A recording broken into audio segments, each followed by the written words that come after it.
Hey, good morning, y'all. A couple days ago, I had an issue. If you've watched any of my other videos or read any of my stuff, you know that grew up in a violent household. Even though it was only arguing and hitting things, it was still very violent. And the other day, there was a neighbor going in and out screen doors and laundry room doors, and bam, bam, bam, bam, bam. And that tends to set off my nerves after a while. I've come to recognize it's because it's a sound I'm not controlling. Because if I turn up music on my own and I have control of the music on my own, there's no problem. But it's the same thing where if I set off a horn or pop a bag full of air or something like that, I'm in control of that, so it doesn't bother me. Whereas, like a dog barking incessantly, or a neighbor's stereo booming too loudly, or in this case, doors slamming all the time, it sets off my nerves. Presumably because I have no control over it to make it stop. Um, which also, I guess, be related to OCD, but I'm just starting to explore those possibilities. But yeah, I regressed into a moment of my childhood, and well, actually, several moments where I felt powerless. My parents were fighting, making all kinds of noise, and, banging, slamming. From a kid's perspective, if you're not seeing it, you're wondering if they're killing each other, and as poor self opinion as I had at that young age, toddler age, I think it was, maybe kindergarten. Um, Sorry, I got lost there. But yeah, I believed that I might be the next target. Also, I didn't know if at that point I didn't know what was going on. I just knew my dad was really scary and my mom was really annoying.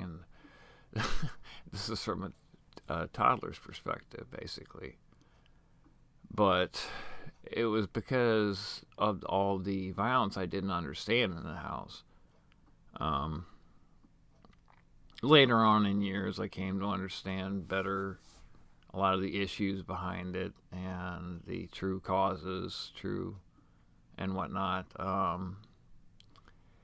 But it didn't help me deal with it any because I was still immersed in it myself, and I was still a victim myself. So, as well as an abuser, those kind of arguing, violent relationships tend to go both ways. You can be both the victim and the abuser, and I can definitely say I've been both. When I get into panic mode, I get overly defensive and even offensive, and I can say some things that are just downright mean, however honest they may be, and will make a person feel very badly. And for a moment, I actually enjoyed that. That's the sick part. Till I realized, wait a minute, I just hurt somebody, and then, you know. But anyway, yeah, I regressed to the small kid curled up in a ball in the corner and just sobbing, I think. I don't think I was actually crying. I think I was sobbing. And it's hard to breathe, heart racing, chest pounding. And next thing I know, I'm waking up. I see the shadow on the window of a tree that's moved quite a bit, so I know I've been laying there a long time. Again, from a kid's perspective. And no one's come looking for me. Oh, I forgot to mention, during that time I was laying there sobbing, I was also screaming, stop it, stop it, stop it, and no one heard me. But yeah, I woke up and I realized nobody had looked for me, and I felt so abandoned, forgotten, uncared for. And today, that's still a deep-seated issue wherein I will sometimes, well, actually quite often, tend to try too hard to make sure people are pleased with me. Um, it should not matter that much to me. It should matter, yes, but not to the point of obsession. When I'm starting, I tend to study people. I have my whole life. Body psychology, basically. The face tells you many things that the voice doesn't. And so does body language in general, as well as intonations, breathing, all that stuff. I spent a great deal of my childhood just observing people in my young adulthood. And behavioral psychology, you don't have to go to college to learn that. You just have to know how to observe and process the information you're observing. But I strayed from the point, and I apologize for that. There's just a lot to talk about in all this. I went back to that little kid, and I was panicked. Couldn't breathe right, didn't feel right, heart racing. Ultimately, I decided I better go lay down. I did. Just kept accelerating, heart faster, breathing shorter, and I got the idea. I had made some homemade bandana masks, face masks, and I took one of those and strapped it over my eyes instead of my mouth. Worked quite well, by the way. And did something I used to do.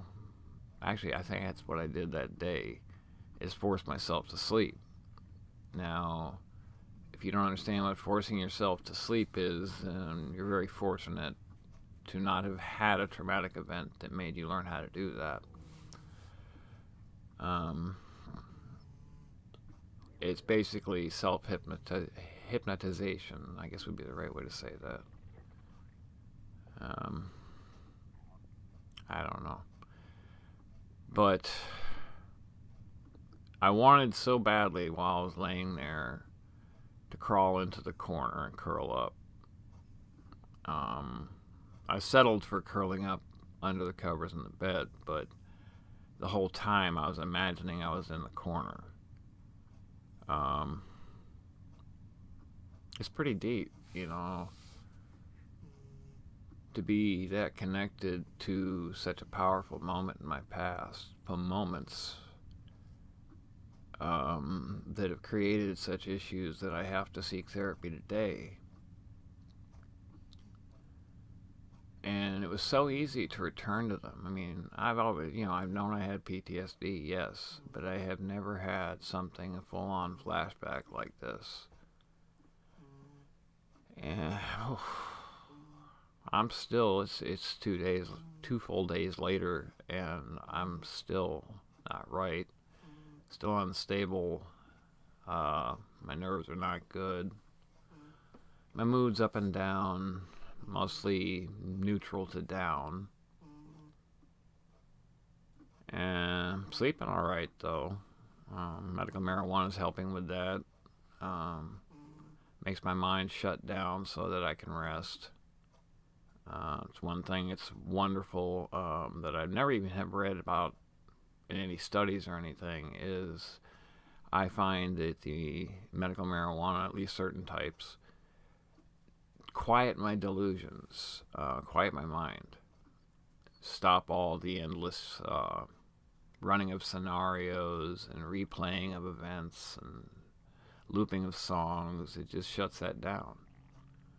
And that's a wonderful thing, because then I can use my mind a little bit. It's damaged from the strokes and stuff, but at least I can use it a little bit better then, and with all that noise in my head. Again, straying a bit, but it was a traumatic event for me. As a kid, re-experiencing as an adult, I can just say I had a lot of strength as a kid. and still do apparently. But I'm getting through it. I'm all right. Just a little bit moment to moment. Some of you know how that is. Some of you don't. There are times when you literally cannot plan from one second to the next. You don't know what you're going to feel like. You don't know what's going to happen. You fear the worst. You fear the best. Everything is just uncertain. So, I don't know. Again, straying from the point. I'm doing all right. Better. I'm doing all right. I'm doing better today, and I think having talked this out with y'all might have maybe helped open some doors in my mind and loosened up the emotional content a little bit. So something I talked about with my therapist is trying to disconnect those powerful emotions, or disempower them would be better, from those memories. While they are very valid emotions and very valid memories, it is harmful to have to relive something like that. As an adult, it's a whole different ball game, especially when you're schizoaffective, because your mind just runs with things. And when I say runs with it, I mean like most people would be calling it hallucinations. I just am smart enough to know it's not reality. That's kind of the paradox of my situation. I can realize my unreality is just that, and most people would consider it their reality. And I don't know. It's weird. I'm weird, but I'm gonna try and have a good day. I hope y'all do the same. Try and get some things done outside. Get some things done inside. I gotta do some cleaning and straightening up and stuff. But yeah, y'all have a good day too. Peace.